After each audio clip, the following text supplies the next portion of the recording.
Penguin Random House Audio presents The Demon of Unrest, a saga of hubris, heartbreak, and heroism at the dawn of the Civil War, by Erik Larson. Read for you by Will Patton and Erik Larson. Slavery with us is no abstraction, but a great and vital fact. Without it, our every comfort would be taken from us. Our wives, our children made unhappy.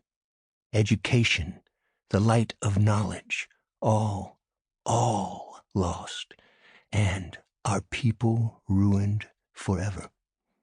Nothing short of separation from the Union can save us.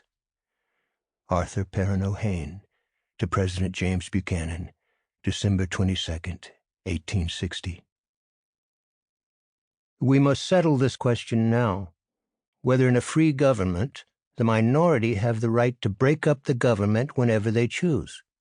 If we fail, it will go far to prove the incapability of the people to govern themselves.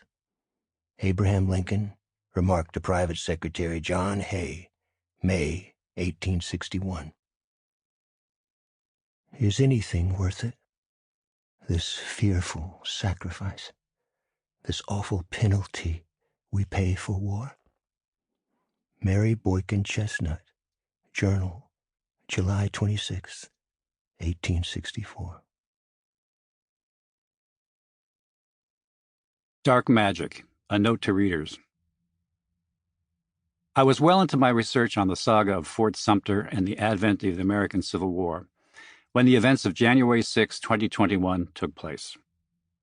As I watched the Capitol assault unfold on camera, I had the eerie feeling that present and past had merged. It is unsettling that in 1861, two of the greatest moments of national dread centered on the certification of the Electoral College vote and the presidential inauguration. I was appalled by the attack, but also riveted. I realized that the anxiety, anger, and astonishment that I felt would certainly have been experienced in 1860-61 by vast numbers of Americans. With this in mind, I set out to try to capture the real suspense of those long-ago months when the country lurched toward catastrophe. Propelled by hubris, duplicity, false honor, and an unsatisfiable craving on the part of certain key actors for personal attention and affirmation. Many voices at the time of Sumter warned of civil war, but few had an inkling of what that might truly mean, and certainly none would have believed that any such war could take the lives of 750,000 Americans. At the heart of the story is a mystery that still confounds. How on earth did South Carolina, a primitive, scantily populated state in economic decline, become the fulcrum for America's greatest tragedy? And even more bewildering, what malignant magic brought Americans on both sides of the Mason-Dixon line to the point where they could actually imagine the wholesale killing of one another? This is a work of nonfiction. As always, anything between quotation marks comes from some form of historical document. Likewise, any reference to a gesture, smile, or other physical action comes from an account by one who made it or witnessed it. In places, I have corrected anachronistic spelling, capitalization, and punctuation to conform with modern usage. For example, I turned ampersands into and, but only where that meaning was obvious. Lincoln's charming misspellings remain unaltered. Racially charged terms have been redacted in the audiobook just as they are in the print version.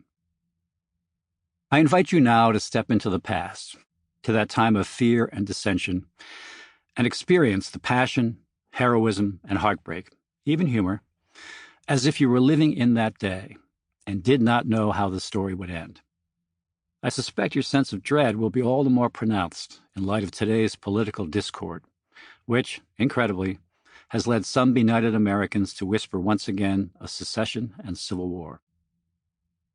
Erik Larson, New York, 2024. A boat in the dark. The oars were audible before the boat came into view, this despite a noisy wind that coarsened the waters of the bay. It was very late, on a black night. The rain, according to one account, fell in torrents, and the wind howled, weird-like and drearily. In recent weeks the weather had been erratic, seductively vernal one day, bone-rackingly cold the next. One morning there was snow. For a week a strong gale had scoured the coast. The 4 enslaved men rowing the boat made steady progress despite the wind and chop, and hauled their cargo, 3 white Confederate officers, with seeming ease. They covered the distance from Charleston to the fortress in about 45 minutes. Until recently, a big lantern incorporating the latest in Fresnel lenses had capped the fort's lighthouse, but in preparing for war, Army engineers had moved it.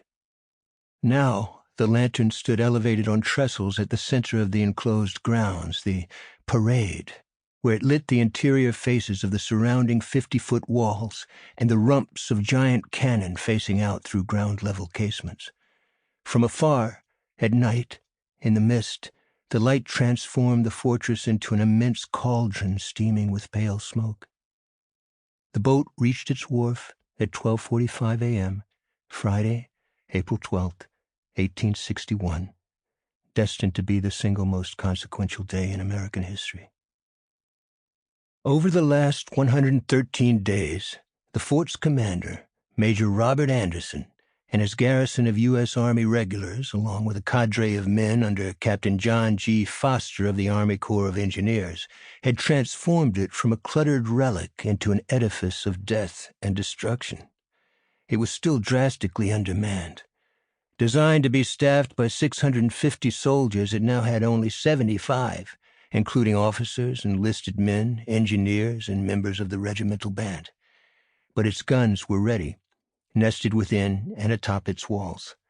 Also, 5 large cannon had been mounted on makeshift platforms in the parade and pointed skyward to serve as mortars, these capable of throwing explosive shells into Charleston itself.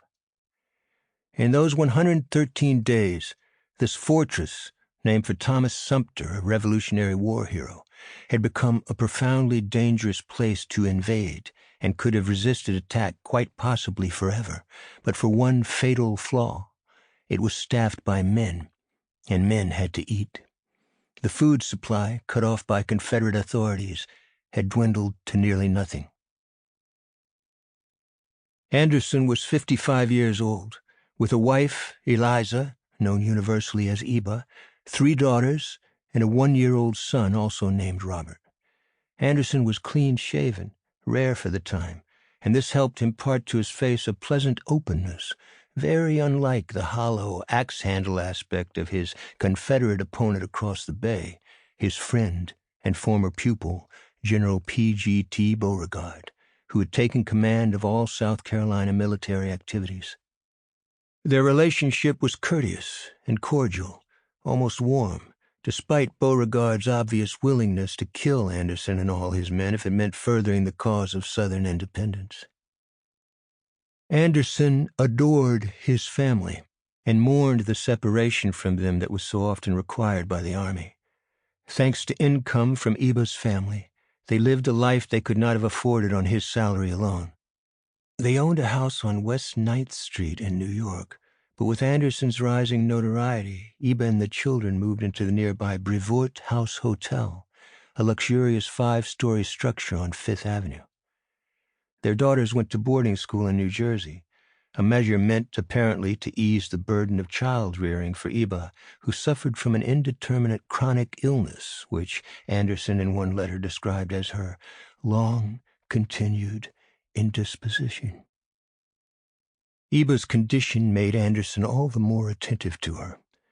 "What would I not give to know that you passed a comfortable night and that you feel much better this morning," he wrote on one occasion. He was prone to loving endearments. "I do not know what I should do without you, my precious pet, or simply my precious, or my own dear little wife." To save her the physical strain of writing letters, he proposed a pact. He would continue to write to her every day in multi-page diary-like accounts, but she would be obligated to write to him only once a week. Sample complete. Ready to continue?